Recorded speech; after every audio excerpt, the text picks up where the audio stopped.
Hello and welcome to Projector, and on this episode, a sleep experiment has strange and unsettling effects in this belated review of the Canadian sci-fi horror Come True. Teenage runaway Sarah Dunn, played by Julia Sarah Stone, has been plagued by troubling and unsettling dreams. She takes part in a sleep survey overseen by Christopher Hetherington's Dr. Mayer that has a mysterious intent. Sarah soon discovers that the researchers have the technology to record the visuals of people's dreams. One of the researchers, Jeremy, aka Riff, played by Landon LeBron, starts to fixate on Sarah and her dreams as the experiment begins to have a disturbing effect on the fabric of reality. Come True is the second full-length feature directed by Canadian helmer Anthony Scott Burns. His first film, Our House, had a lot of production problems, largely stemming from creative differences between him and that movie's producers. Originally shot under the title of Searching, Our House was taken away from Burns during post-production and was reconfigured into something that he didn't intend.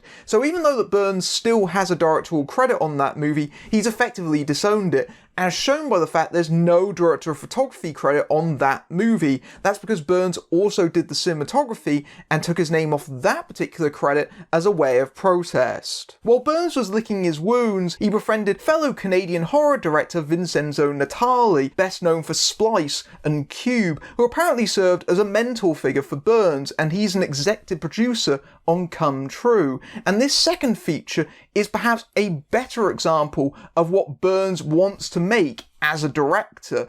But also, it's clear that Burns aspires to be far more than that. He clearly wants to be a new Canadian horror auteur, given that he has a lot of control over this movie and wears many different hats. He's not just the writer and director, he also does the cinematography on this movie as well, and the score under the name of Pilot Priest. And I can say that Come True is a very idiosyncratic horror movie. It definitely reminded me of a lot of Little Things, but certainly I haven't watched any movie that's quite like this one. It's a very unusual movie. I will say, full disclosure, I watched this movie on a screener, but there's been no input on this review. In fact, I'd actually kind of like to apologise to them because it's taken me 2 months to review this. Sorry, I didn't mean for it to take this long. It's pretty clear why so many filmmakers are fascinated by the possibilities of dreams. They are the playground of our minds. It's where we get to live out our hopes, our desires and our aspirations, but also our deepest fears and anxieties, unfiltered from our conscious waking mind and freed from the constraints of reality. It's a place where we are by far at our most vulnerable, both psychologically but also literally, because anything can happen to you whilst you're asleep. But there's also the fear that you might not even wake up at all, perhaps the biggest sleep of all. So there is something both comforting and terrifying about dreams that has often been exploited in cinema, for the likes of Christopher Nolan's Inception, which manages to turn it into this massive action blockbuster landscape, or much more closer to Come True is Wes Craven's A Nightmare on Elm Street, which turned those kill sequences of a generic slasher into surrealistic landscapes. And that's sort of what Come True is trying to be, but it isn't that kind of film. What Come True more closely evoked to my mind actually echoes perhaps the most famous Canadian horror auteur of all, that is David Cronenberg, and to some extent the work that his son Brandon has been doing recently, especially because Come True definitely has a fascination with technology, and certainly a fear of it at the same time. There is a lot of technology involved in the premise of Come True. You've got these scientists working on a device that can read people's dreams, and certainly the way that's photographed has a very intimidated quality about it. There is a sort of awe, but also a sense of dread, and certainly the way that it's envisioned on screen has a very retro-futurist aesthetic. There's something very pleasingly analog about the whole thing, from the fact that you've got these flickery CRT TV screens with fuzzy images on them, to the fact that they're turning clicky manual dials. There's something very textured about it, and certainly it evokes the feeling of Cronenberg in the fact there's also something quite weirdly detached about the proceedings. In some ways, that does also evoke the feeling of someone like David Lynch, for example, and certainly in the more abstract elements of this movie, it definitely leans a little bit in that direction as well. Often bathed in heavy blues and sickly desaturated greys, Come True cinematography often looks quite woozy and dreamlike even when the characters are awake, because there's so much shallow focus, and because the movie isn't really specifically tied to any time or place, evoking various different periods, it denies the audience any sense of bearings. It's very subtly unsettling in its approach, and that's contributed by the fact that Burns has a very, very slow burn with the first act, and allows the movie to just very gradually creep up on you and draw you in. But despite all these dehumanizing elements, I think that in the lead role, Julia Sarah Stone is brilliant and adds a human touch to the proceedings. Make a note of Julia Sarah Stone's name, because I think she'll be someone to watch in the future. She has obviously been cast here on the basis of having very distinct, very expressive eyes, which is very important for a movie about dreams that has so many close-ups of people's eyes opening and closing. But even so, her performance as Sarah instantly draws you in. She is a very sympathetic protagonist. When the movie opens, she is a runaway and she has been sleeping in a playground, and clearly she's been doing this for quite some while now. She's obviously had troubles at home, as we very briefly get alluded to when she sneaks back in to get a bit more of her stuff and then continue running away. And it's obvious that she has some sort of darkness in her past, something that is contributing to these weird dreams that she's been having, that something needs to be confronted. But she's also quite resilient and street smart. She knows how to take care of herself and defend herself. She's very intelligent, but also she is quite vulnerable. She's very young and she's scared of herself to a certain extent. And I think that Stone embodies all of that in a way that makes sure that even though the movie has this very odd sensibility about it, there is definitely some connection to the audience being made, and certainly I was interested in Sarah and her story, and that was what pulled me into the movie at first. Adding to the disconcerting feeling is the score by Burns himself under the moniker of Pilot Priest in collaboration with Electric Youth. They actually wanted to work together on Burns' first film, but when Burns left that movie, so did Electric Youth, who ultimately ended up releasing their entire intended soundtrack for that movie, which they called A Lost Film, as a separate album. Now we get a better sense of what Burns wants his movies to sound like, and as you would expect, it's very synthesizer heavy and full of low, odd, at times distorted notes that's very, very peculiar sounding. It actually evoked, to my mind, some of the scoring for It Follows, and I mean that in a very positive way. I love the soundtrack for It Follows.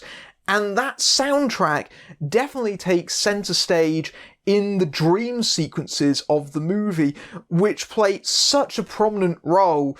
In fact, I think the movie opens with one of these dream sequences, and there is a lot of shadow play going on in them. These are CG animations where the camera glides through and you see these shafts of light in the darkness, sometimes illuminating things, and then they take on the shape of something else, and you're never quite sure what you're looking at. It's almost like this kind of animated Rorschach test at times, and it feels strangely hypnotic. You feel like you can't look away, like you're gazing into something horrible, like you're being taken somewhere that you don't want to go, but you can't pull yourself out of it. And I found myself strangely gripped by these sequences that make so much use of light and visual trickery. There's a kind of playfulness to it, and as these sequences mount across the film, you get more and more visual information. And yes, they do become a little bit repetitive over time, but nevertheless, these are still very effective. And actually, some of the images that I remember most from the movie, because they are so distinctive and so bewildering at the same time.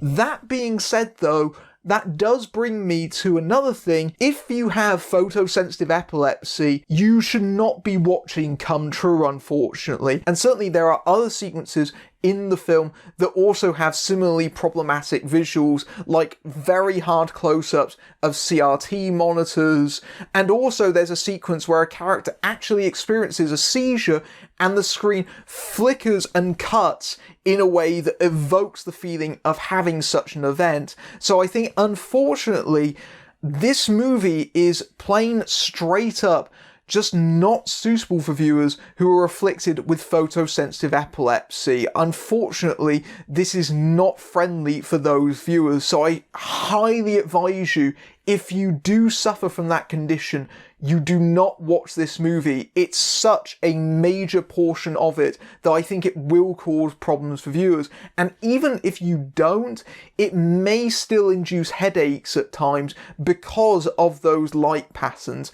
And I do think that is something to take note of, and perhaps criticise the filmmakers for a little bit in not making their movie more accessible. I think there is a way of making these sequences have that effect without the problems that this causes for a number of viewers. That being said, though, these dream sequences are definitely the most powerful and most evocative part of the film. Unfortunately, that brings me to my problems with this movie, a lot of which centre around the character of Jeremy, played by Lennon LeBron. Nothing necessarily wrong with his performance, it's more the way the character is written.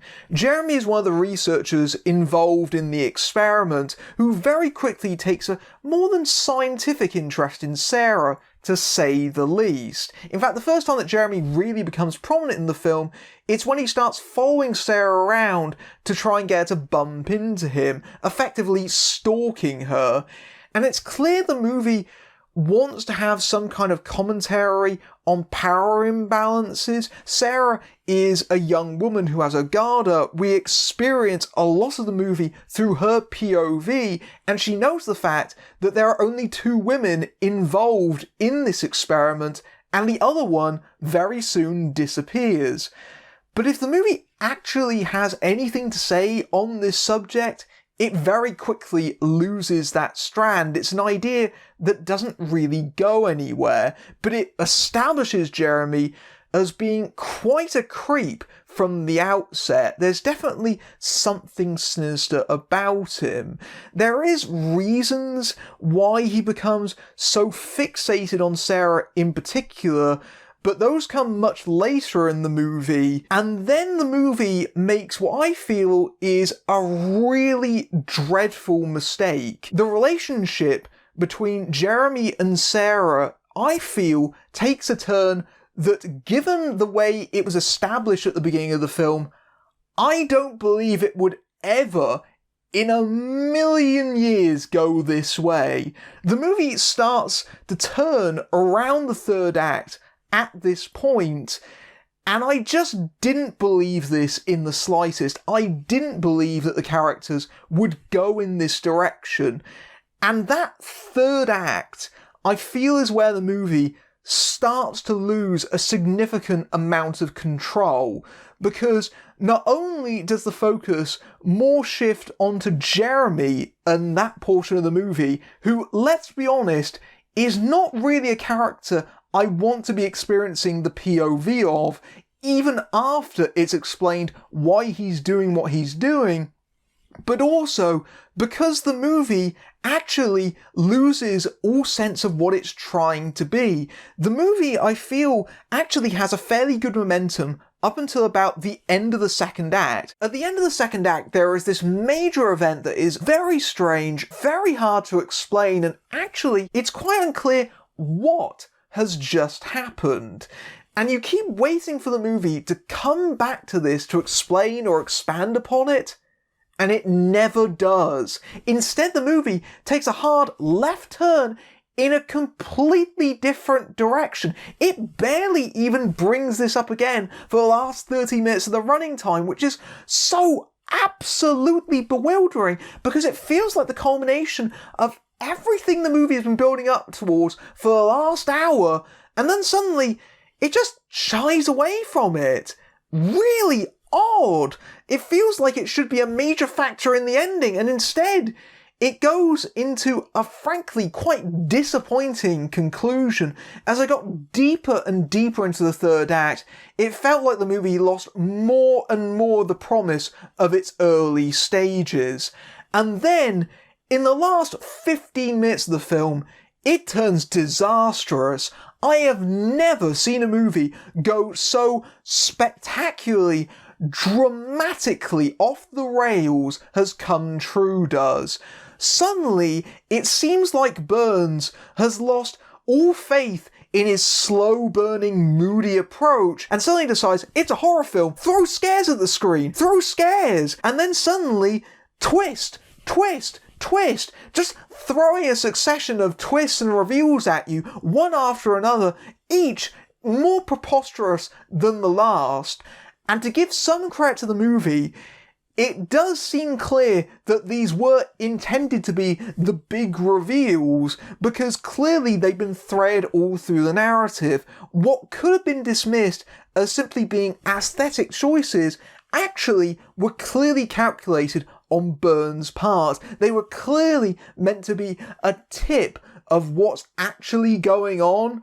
The problem is that the answer to that is so severely poor and so badly executed on screen that it just frankly left me astonished at how much this movie lost track of itself. It really is one of the most catastrophic endings I can think of to a horror film in recent memory. It's the kind of ending that makes you simultaneously go, is that really it? And also, what? As you've probably already worked out, I don't think that Come True is entirely successful, but it does show that Burns has a lot of potential. He has it in him to make something potentially great, but this isn't quite it, unfortunately. He certainly draws a lot of good inspirations, and I think as a filmmaker, he has a very strong visual eye and knows how to direct his own material. There are images in this that are frankly unforgettable, and definitely are something that really could be a calling card in the future. But he also needs to work on his writing, because the last act of this movie is simply exasperating. I think that Julia Sarah Stone is definitely someone to look out for in the future. I think that she is a major reason why this movie works as well as it does. And I think if you're a horror fan, you should watch about the first hour of this movie, and then you should switch it off. And then you should dream a better ending than this one. If you like this review, then you can keep me awake by buying me a Ko-fi, or you can keep my dreams alive over at my Patreon, where you can see my reviews early among other perks, including access to my Discord server. But until next time, I'm Matthew Buck, fading out.